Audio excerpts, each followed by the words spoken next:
क्या करना होता है आप लोगों ने, ऊपर से नीचे की तरफ सीधा लाना होता है। क्या बन जाता है ये।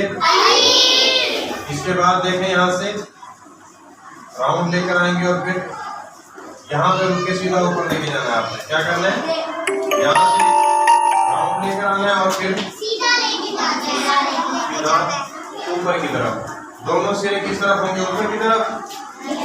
पहला सिरा गोल और दूसरा ऊपर की तरफ सीधा। ठीक है, तो ये क्या बन जाएगा बेटा, बे। बे से से तक बेटा आप लोगों के ऐसे ही बनेंगे, एक जैसे है ना सारे। बे पे ते ते और से, शाबाश। उसके बाद क्या करना है आगे, जीम बनाने के लिए पहले क्या करेंगे, टेढ़ी नोक बनाएंगे सीधे। उसके बाद सीधा ले जाएंगे। ठीक है, इसकी नोक के सामने ले आना है। यहाँ पर नोक के बिल्कुल नीचे आ गए हैं बेटा, 7 की शेप में आ गए हैं। 7 की शेप है ना। उसके बाद गोल करना है, यहाँ से राउंड करते हुए ऊपर लेके जाना है। शाबाश, थोड़ा सा ऊपर ले जाके यहाँ से छोड़ देना है। ठीक है, क्या बन जाएगा। अब जीम का कैसे पता चलेगा कि सही है या गलत है, दो चीजें देखनी है हमने। क्या देखना है बेटा, क्या जीम की गोलाई अगर नोक के सामने से लाइन ड्रा करें, गोलाई को टच करके गुजरती है लाइन, गुजरती है, टच किया लाइन ने, तो इट मीन्स कि जीम हमारा सही है। उसके बाद दूसरा क्या है बेटा, आप लोग भी देखें बेटा, इधर से यहाँ से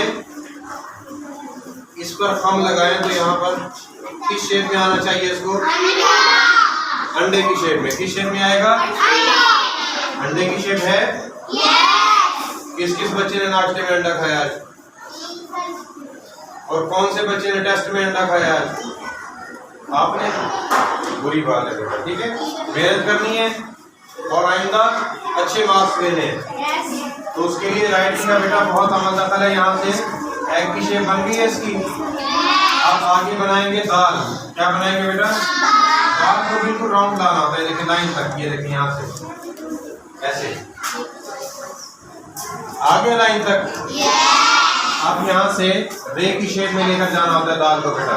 ऊपर से लाएंगे बिल्कुल नीचे और फिर रे की शेप में लाना नीचे से। क्या बन जाएगा ये, दाल के बाद हल्का सा टेढ़ा लेकर आएंगे इसको और उसी तरह रे की तरह लाइन पर ले आएंगे। बिल्कुल सीधा नहीं लाना होता रे को।